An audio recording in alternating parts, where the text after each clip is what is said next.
కూడా అందరి ఫోన్లు కూడా ట్యాప్ చేయడం జరిగింది. వీళ్ళు ఎక్కడ పోతున్నారు, ఏం చేస్తున్నారు అనేటువంటి ఇన్ఫర్మేషన్ గ్యాదర్ చేసి పనిచేసినారు. నేను ఒకటే అడుగుతా ఉన్నా, నిజంగా ఈ రాష్ట్ర ప్రభుత్వం ప్రజలకు అక్కడికి వచ్చే పనులే చేసినంటే ప్రజల ఫోన్లు ట్యాప్ చేయాల్సినటువంటి అవసరం ఏమొచ్చింది? ఇప్పుడే కొద్దిసేపటి క్రితమే అధికారులు వీటికి సంబంధించినటువంటి అంటే వీళ్ళు కేంద్ర ప్రభుత్వానికి ఏమని పెట్టుకున్నారు, ఆ జియో వాళ్ళకి ఏమని పెట్టుకున్నారంటే వీళ్ళు మావోయిస్టులు, సానుభూతి పరులు, వీళ్ళ డాటా కావాలి, సిడిఆర్ కావాలని చెప్పి పెట్టుకున్నారు. ఆ ఈమెయిల్స్ అని చూడడం జరిగింది. అలాగే అధికారులు వాళ్ళకు ఉన్నటువంటి సమాచారం ప్రకారం కొన్ని ప్రశ్నలు అడగడం జరిగింది. అవి దాదాపుగా టాలీ అయినాయి. నేను గతంలో ఏ అంశాలు ఈ ట్యాపింగ్కు దారితీసినాయి, ఏ అంశాలు మీకు అనుమానాలు కలిగినాయంటే ఆ వివరాలన్నీ అందించడం జరిగింది. ఇక్కడ క్లియర్గా తెలుస్తున్నటువంటి అంశం ఏంటంటే కల్వకుంట్ల చంద్రశేఖరరావు ప్రభుత్వం కనుక పోకపోయిన ఉంటే ఈ అరాచకం ఇప్పటికి కూడా కొనసాగేదేమో. ఇది ఎవరికి అర్థం కానటువంటి పరిస్థితి. ఆ ప్రభుత్వం దిగిపోయింది కాబట్టి ఇవాళ ఇవన్నీ బయటకు వస్తూ ఉన్నాయి. ఈ ఫోన్ ట్యాపింగ్ వ్యవహారం అనేది చాలా తీవ్రమైన నేరం. ఎందుకంటే సామాన్య ప్రజల్ని మావోయిస్టులుగా, సామాన్య ప్రజల్ని దోషులుగా చూపిస్తూ ఫోన్లు ట్యాప్ చేసినటువంటి కల్వకుంట్ల చంద్రశేఖరరావు గారికి, ఈ కార్యక్రమంలో పాల్గొన్నటువంటి దుర్మార్గులు ఎవరైతే ఉన్నారో వాళ్ళందరినీ కఠినంగా శిక్షించాలి. అలాగే తెలంగాణ రాష్ట్రంలో ప్రజాస్వామ్యాన్ని కూని చేసే విధంగా ప్రభుత్వం ఆ రోజున్నటువంటి వ్యక్తులు ఎవరైతే చేసిరో వాళ్ళని మరింత కఠినంగా శిక్షించాలి. ఎందుకు చెప్తా ఉన్నామంటే చాలా తీవ్రమైనటువంటిది. ఇంకా నాతో పాటు మా వాళ్ళే ఆ రోజు నాతో పనిచేసినటువంటి వాళ్ళందరికీ కూడా ఫోన్లు ట్యాప్ చేయడం జరిగింది.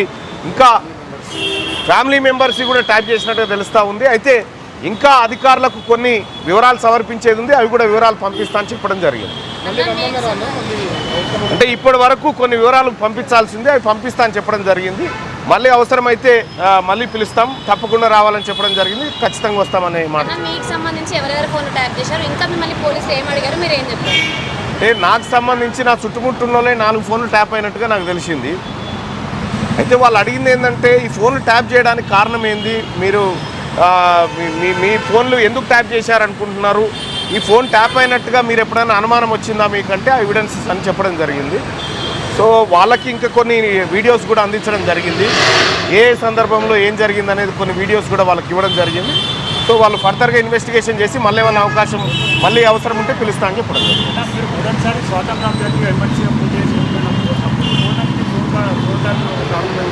100% అదే ఫోన్ ట్యాపింగ్ అప్పుడు జరుగుతూనే ఉంది. అంటే ఇక్కడ దీంట్లో కూడా చాలా ఆధారాలు ధ్వంసం చేసిరు, వాళ్ళు చాలా ఆధారాలు ధ్వంసం చేసిరు. నేను అప్పుడు ఎన్నికల్లో పోటీ చేస్తున్నటువంటి సమయంలోనే ఇక మా వాళ్ళ అనుచరులు అందరి ఫోన్లు అక్కడే ట్యాప్ చేసిరు. అన్నీ ఎవరెవరితో మాట్లాడుతున్నారు, ఎవరెవరితో ప్రజల్ని కలుస్తూ ఉన్నారు, ఎన్నికలను టార్గెట్గా వాళ్ళు ఫోన్లు ట్యాప్ చేసినారు. వాళ్ళ అధికారం నిలుపుకోవడానికి చేసినటువంటి ప్రతి దుర్మార్గాల్లో ఇది పెద్ద దుర్మార్గం.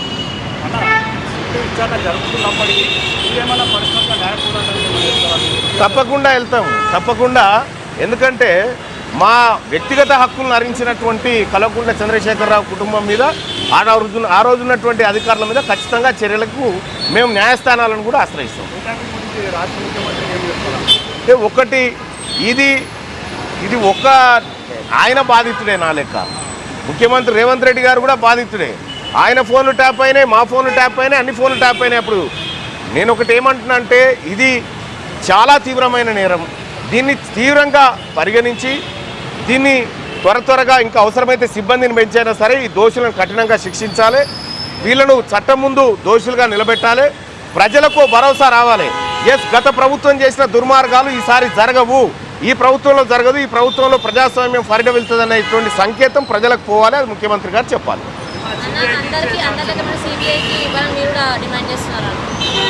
సిబిఐకి ఇవ్వాలి అనేది కాదు, కానీ ఇందులో ఈ సిట్ ఎంతవరకు న్యాయం చేయగలుగుతుందో పరిశీలించిన తర్వాత చెప్తాం. ముందే ఈ సిట్టును బదనాం చేయడం ఎందుకు?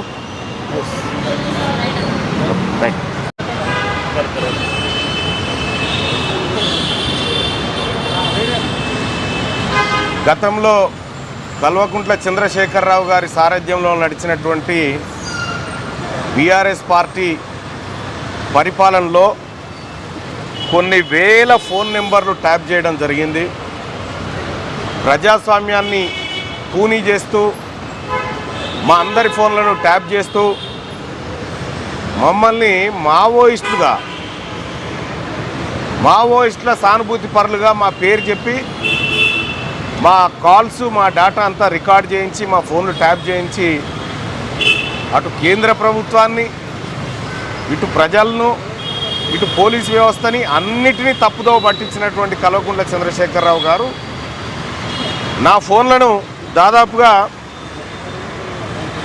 నేను ఒక ఫోన్ ట్యాప్ అవుతుందని ఇంకో నెంబర్ తీసుకుంటే ఇంకో నెంబర్ కూడా ట్యాప్ చేశాను. ఒక ఫోను 31 తారీఖు 10వ నెల 2022 నుంచి కరెక్ట్గా 30 తారీఖు 10వ నెల 2023 వరకు ఒక నెంబర్ ఏమో ఏడాది మొత్తం ట్యాప్ చేసిండు. ఇంకో నెంబర్ వచ్చేసి